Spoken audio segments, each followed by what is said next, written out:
really excited with this subject on aging, and a lot of interesting new science has emerged in aging, and this is a really hot topic because there's a lot of new research that's actually proving this theory actually works. So they're doing actually amazing research at Harvard and other universities where they're reversing aging through mice, and they actually developed a vaccine because they know which genes can actually, if you can activate it, can actually slow down the entire aging process. So they can actually turn an old a mouse into a young one, and they can actually on day one on a newborn mouse they can inject this vaccine, and it doesn't become activated until they take something, a supplement.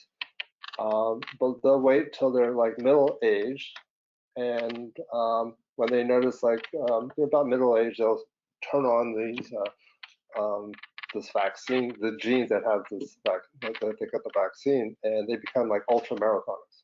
They become so young that they're actually burning up the treadmill machine because they never thought a mouse can run more than 3 kilometers, and it's going way beyond 3 kilometers. So this is really exciting because I'm hoping that my kids' generation they can get something that when they start feeling old they can take something and they become young again. So it's the science is really emerging. So, but before I go into this, let's see. I just want to start off with this slide here, and that is just take a step back. I remember in high school, I got 1,000 rejections from every single woman I asked to go out, and so this reminds me of like this young attractive girl in high school. They said no, I'm interested in going to like a Tupperware party on Friday night. But anyway. Anyway, I went to my 10th year high school reunion, and I was like shocked, like the most beautiful woman turned into this. And it's like Carol, what happened? You were so beautiful. And I was like I finished my medical school. I was in residency, so my 10th year high school reunion. So in the back of my mind, it's like, why did she get the age? What really happened to her? So for the longest time, I've been thinking about it, and I've been reading and saying, oh, it's basically because of free radical damages, damages your DNA, too much inflammation. But that theory has really have been debunked because if you look at all the models in aging, they've looked at all these supplements to reduce inflammation. Not one model actually increases longevity. It's $1 billion industry, the supplement business. And not one actually increased longevity. They looked 10 years of free radicals. They can induce DNA damage, and actually it doesn't increase shorten the life of an animal. So it's all these theories is like sounds great, but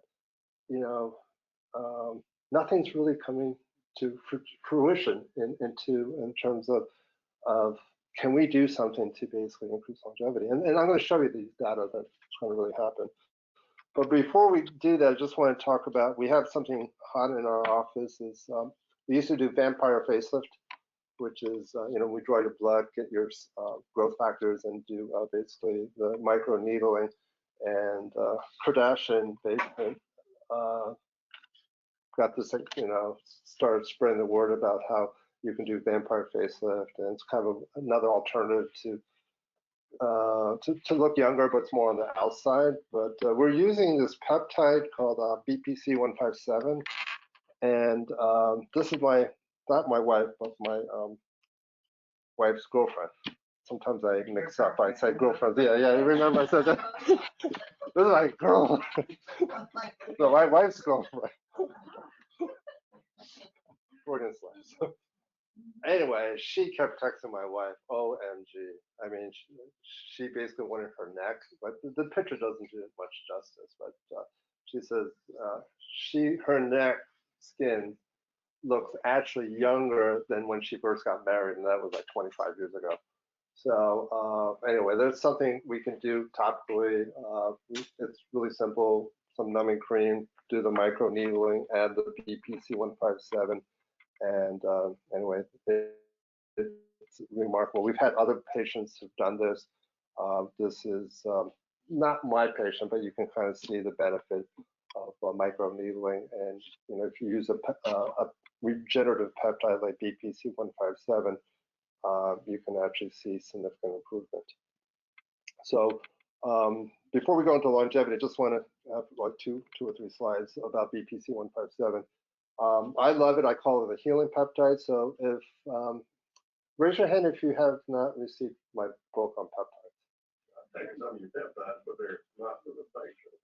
Yeah, we have a BPC cream, by the way. So I'll make sure at the end to sign you a book on my peptide book. So the BPC 157 is an amazing peptide.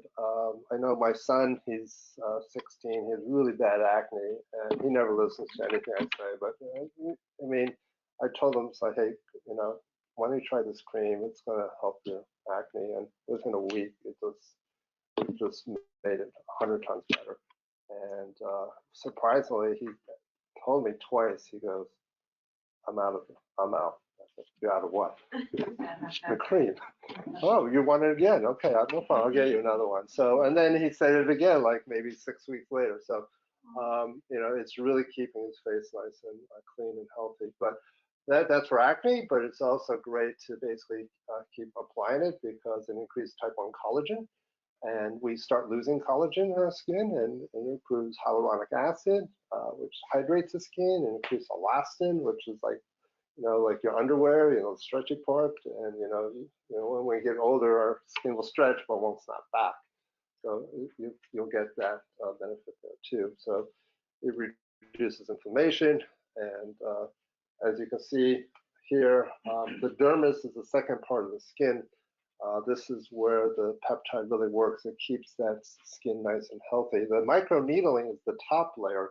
Basically, it does it helps with the epidermis, but the dermis is where you really want to get that collagen buildup, and that BPC 157 goes right in after you do the micro needling, and you get the best benefit. Trust me, down the road, there's going to be so many clinics that are going to be talking about micro needling with peptides. So this is way we can get it done here.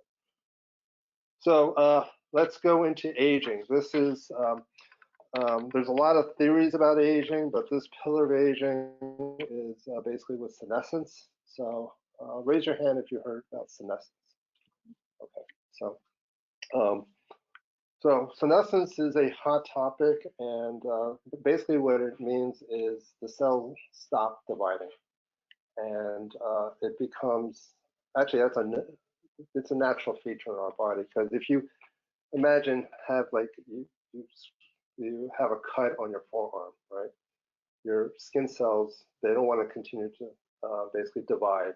It needs to heal that wound. So the cells basically stop dividing, calls in basically the immune system, and basically they do their magic and the skin heals. And then once it's all done, and then the skin goes back to normal. So the immune system, basically, it's really critical because it can turn on these cells to stop dividing, and then basically eventually get rid of these senescent cells. So anyway, this term of senescence actually was coined by Dr. Hayflick in 1961.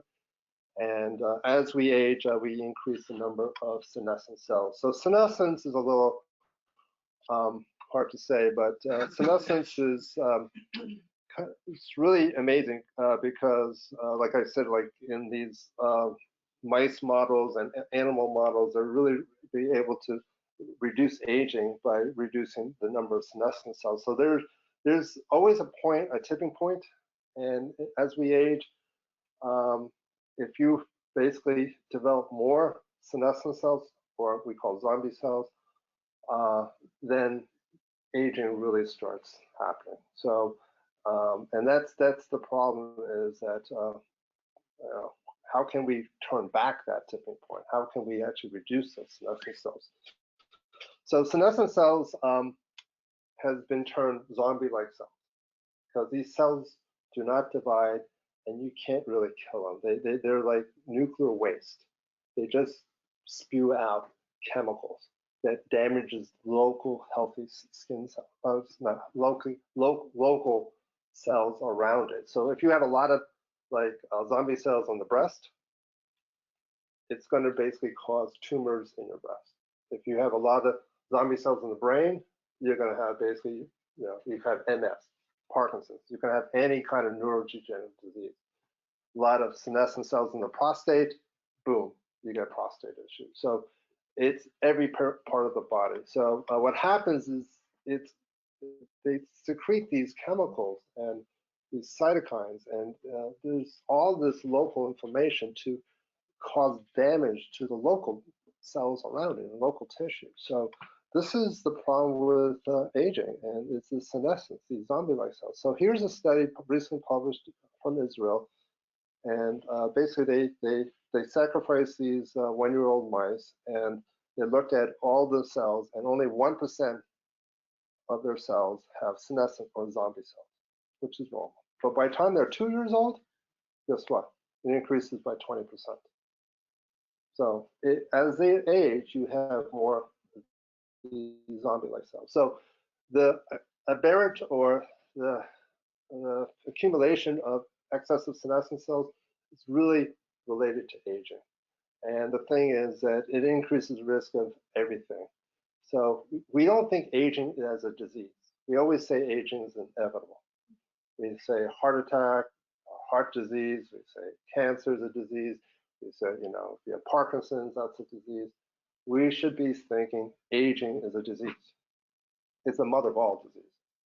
And the thing is that it's something that, you're not used to hearing, but it really is, because now we know that it can cause everything. So it's linked to everything noted here, from osteoarthritis to type 2 diabetes to cancer to neurodegenerative disease to lung disease and etc. So what causes aging? So this is a joke. Asian people don't age, period. They look 12 years old until they get gray hair one day and look 67. But by that time, they're already 117. I'm 140, by the way. Actually, this is like my wife. She looks exactly the same. And then when she hits menopause, she'll be like this. And then when she's 120, she'll be really small. So, all right. So what causes senescence? It's actually something you probably, I don't know if you've heard, but it's epigenetics or epigenome. So this is a hot topic. It's really, if you're going to college, this is what you really want to study, because we have our genes, it's our DNA, and that's not changing. But it's our environment that basically causes garbage on our genes or on our DNA that gets miscoded, and it's really, that needs to be cleaned up. And that's the whole problem, is that this epigenetic or the environment is causing our DNA to be read incorrectly. So, here's a butter pecan ice cream, and it's environment there. So it's environmental. Damn you, epigenetic. So here's a Time magazine, says why your DNA isn't your destiny. It's really your epigenome. Your DNA is basically, it's our DNA. It's digital. It's what's happening is there's a lot of trash on it that when it gets read, it's read wrong. And that's where everything happens. And that's where you get the zombie cells, and everything accumulates. So, so a little science here. There's something called the chromosome, and then you have basically our DNA. And so think of DNA as basically a string of like Christmas lights, and those light bulbs are really histones, and histones are little balls that basically keep the DNA nice and tight. So it's really a long, like just light bulb, like Christmas lights. And if you can actually plug it in, which you can't for DNA, the lights light up. those are the lights are really the histones. So the histones keeps the DNA nice and coiled and tight. And what happens, it's the next slide here. But you can see with exposure, whether it's radiation or it's environmental or anything like that, you're going to put a lot of trash on your garbage on your DNA. And then, in addition, the histones actually gets garbage there too. And instead of methylation or on the DNA, it's actually acetylation. It's a different chemical that's on it. But our body can clean that up. There is hope. That's the whole thing. And this is like, I was like debating, should I keep this line, not keep this line, anyway. So, science is really important to understand why. So, here's a study on two sets of twins. How much methylation is on the DNA? So you have 3-year-old twins. It's very small. You can see probably like 3 to 5% of methylation that's between 3-year-old twins. But when you have twins that are 50-year-old, because my wife's an identical twin, and I'm sure if you measure their DNA and their methylation and on their DNA, there's going to be two different things. Because she lives here in the U.S. and her sister lives in Korea. So I'm really curious who's actually healthier. So anyway. So this basically shows that when you have like garbage on your DNA, what happens is that you have abnormal expression of your DNA. You have abnormal proteins being produced. And if you're producing dysfunctional proteins, then your organ or tissue is not working well. And then everything falls apart. So it's really, how do we clean that up? So, and before we talk about that, really the future of medicine is going to be something called the epigenetic clock, because it's already being developed, and billions of dollars really want to go into this, because they can get your blood or even maybe your saliva and look at the pattern of the methylation on your DNA, and they can say you're aging super fast versus your real birthday. There's chronological age, and then there's basically this epigenetic clock. They're saying, oh, you're going to have Alzheimer's fairly shortly. And I just saw a case, really bad case, yesterday. 67, cannot even finish a sentence, and he was like a VIP. So it's just like, but there's hope, right? So I'm really excited. Hopefully I can help them. So the thing is that then once you know what risks that you're going to have, there's going to be therapies for this too. So this is really the future of medicine. It's we were looking at DNA SNPs and all that, and you have that's kind of like basic 101. This is really taken to the next level. So our body can repair itself versus like a broken, better than basically like a broken down car. We have certain genes, and there's a lot of genes, but anyway, just want to tell you, there is a telomerase gene that basically, if you activate the telomeres, that you can actually increase vitality. AMPK gene that's activated by metformin. We're going to talk about mTOR and the sirtuin genes, more on the mTOR and the sirtuin genes. So mTOR is a gene, but secretes basically 2 different types of mTOR protein. And the thing is, if you have too much expression of mTOR, it causes cancer and cellular aging. So that's the problem, is our body just cranks out so much of this mTOR protein. And the thing is that if you do caloric restriction at a young age, you turn down mTOR, which is good, because you can actually increase longevity. So I'm sure you've seen people who've survived the war. They've only ate 1 meal a day, or they grew up poor, or they just only could afford to eat 1 meal a day,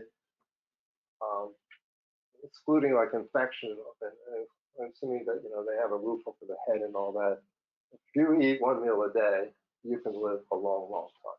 So that's hard because my patients want, like nice meals, they want the wine, they want, so it's a balance. But we're going to be talking about rapamycin. Rapamycin is actually something natural that's found that can actually turn down the mTOR. So this is really exciting. So mTOR comes on two different proteins, mTOR1, mTOR2, and if you turn down this mTOR1 protein, you turn on a process called autophagy.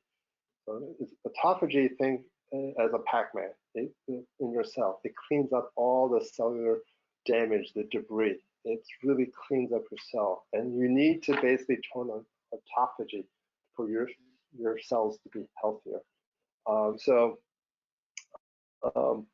what they found, I was almost there. I was in Chile, Santiago. I was begging my wife, let's get a flight to, to Easter Island, and because we couldn't go skiing because the mountain had a blizzard and we couldn't go up there. So I said, let's go this way. And I lost that battle, but anyway. So I really wanted to go to Easter Island. We're so close.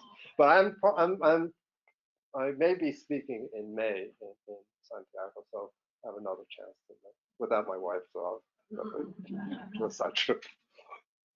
But anyway, these ruins are actually deteriorating. Right? These stoneheads, the environment and all that. But the thing is that in 1965, there was a lot of scientists that went there and they dug up in the soil, and they actually found at University of Toronto that there was something called, they named it rapamycin. So it was in the soil, they named it rapamycin, and rapamycin has been improved as a drug, but a lot of drugs are basically discovered in nature, but it lowers the mTOR gene, lowers the mTOR protein. And if you can lower it really low, you can actually use it as an immunosuppressant drug.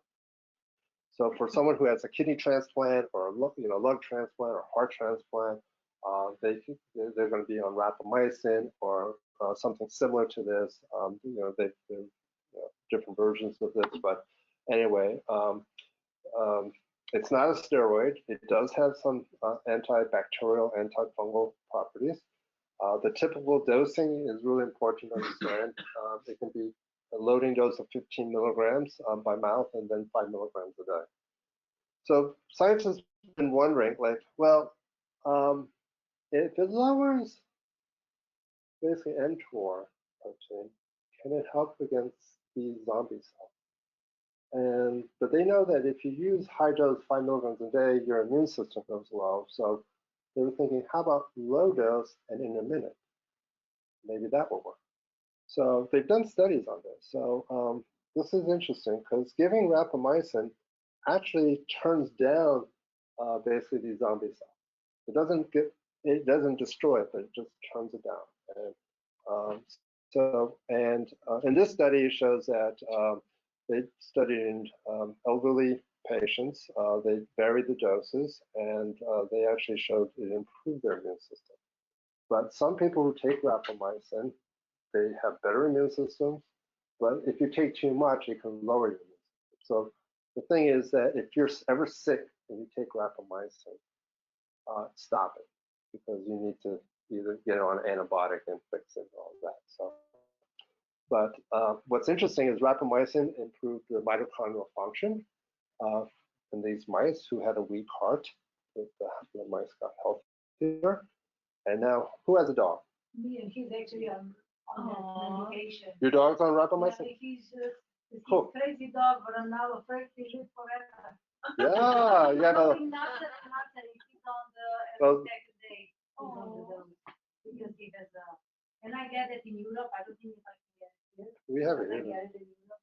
And, So they did a study to see on their heart, and this is amazing. It was a 10-week study, and they basically had varying doses, no side effects, and it improved the heart function in dogs. But now, since the study was published, 2017, they are doing something called the Dog Aging Project, because dogs age much faster than humans.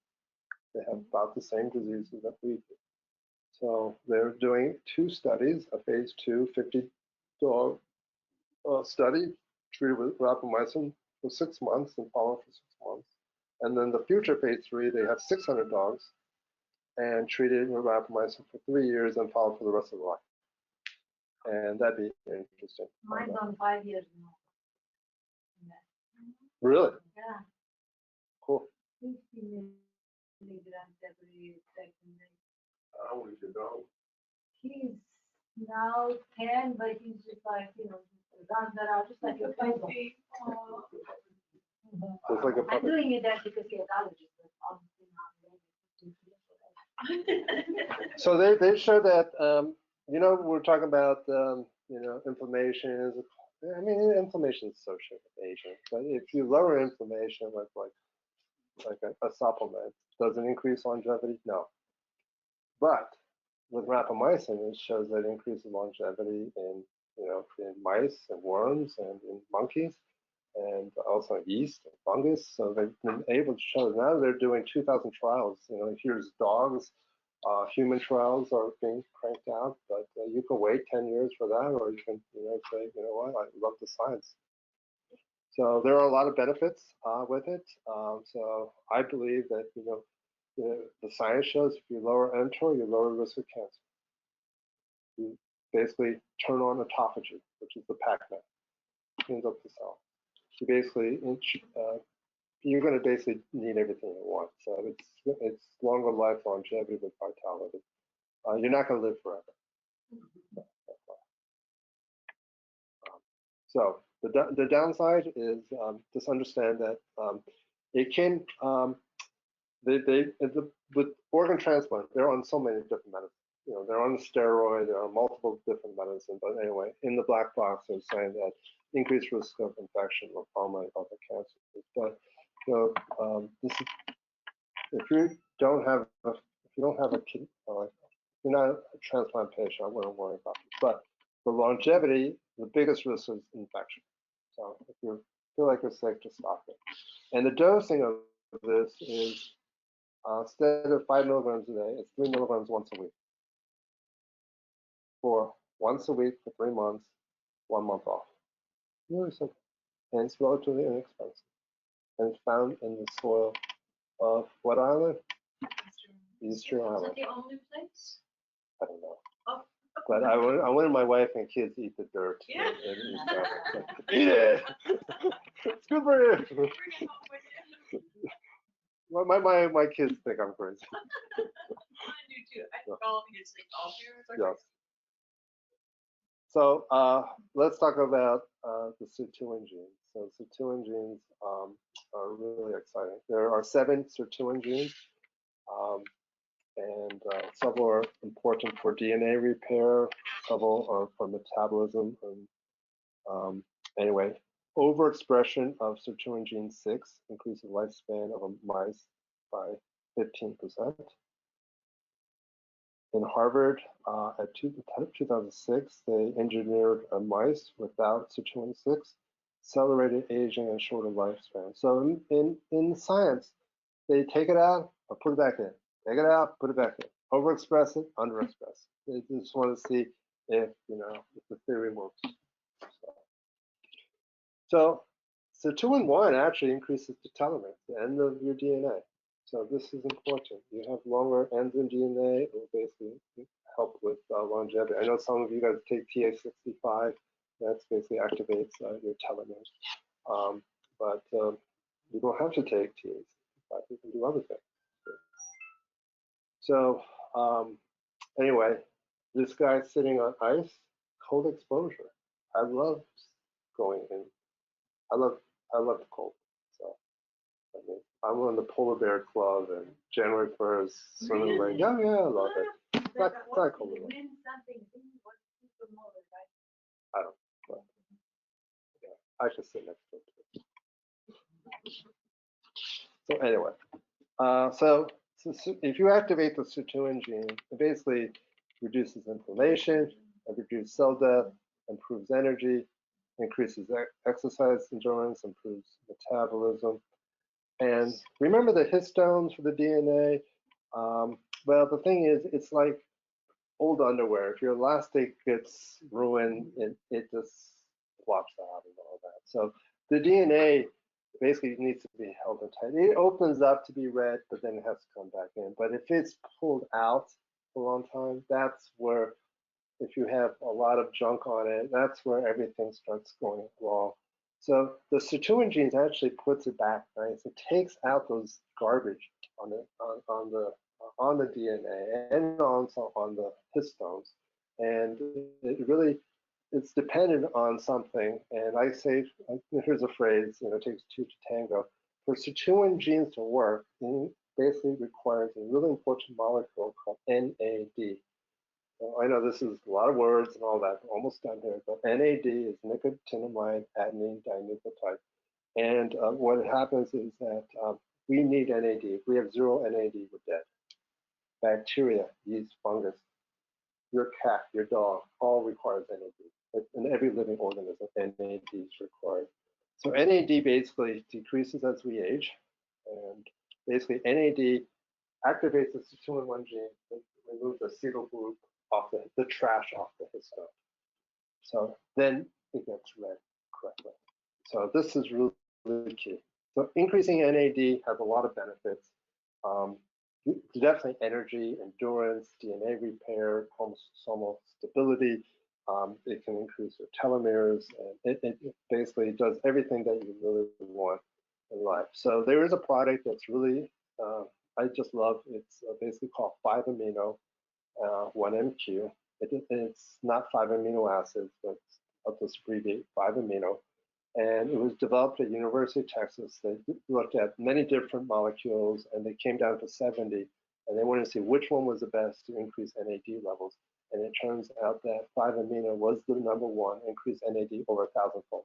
You can go to GNC and get NAD, but it's going to only go up by this much for 2 seconds. So here it's up by 1,000. So this study was a mouse study, 11-day study with 5-amino, and they basically gave it 3 times a day and caused significant weight loss, lower cholesterol, reduced fat cell size without any toxicity or change in food intake and obese mice. So it inhibits an enzyme called NNMT, and unfortunately, as we age, there's a lot of diseases that's associated with elevated NNMT, including Parkinson's. And so the thing is that if you can shut down this enzyme, it's going to happen. So the dosing is pretty simple. You take generally 2 pills a day in the morning. If you take it at nighttime, which I have, you can't sleep. Take it in the morning, and do 1 month on, 1 month off. You can do 2 months off. But you have to cycle because you're inhibiting an enzyme, and you don't want to inhibit forever. So you just basically do it intermittently. So this is the key. So you have an option. There's, I would say, best, better, and good. The good one is metformin. There's not a slide on here, but metformin basically increases AMPK, which comes after mTOR. But if you do rapamycin, it does mTOR and the AMPK. And then if you want the best, the 5-amino, it does all 3. So that's like good, better, best. So anyway, 5-amino increases NAD, and that's it. So so you have options. Not many of my patients will do caloric restriction. They will do more plant-based. So try that exercise. None of them will do exposure to the cold. I've been asking my staff to try it. So you can do rapamycin, and it's really 1 pill a week for 3 months and take 1 month off and repeat. So rapamycin is excellent. And then 5-amino is, I think, is really, I think it's amazing because you're increasing the sirtuin gene, you're increasing NAD, you're turning on the genes to clean up your body for DNA repair, and you're going to increase energy. So that's really the key. And then we have IV infusion. So yesterday I did my IV infusion NAD and did another peptide infusion on MOXC. And anyway, just help with energy. I have a big conference Saturday. I'm teaching for 8 hours over 50 doctors around the country on peptides. So some stress there. So anyway, this is not my dog, but I think it's cute. But you don't think it's cute as Sparky? Sparky's cuter. Sparky, yeah, you're like my wife. Sparky's pretty. Oh, that's pretty. I like this. Yes.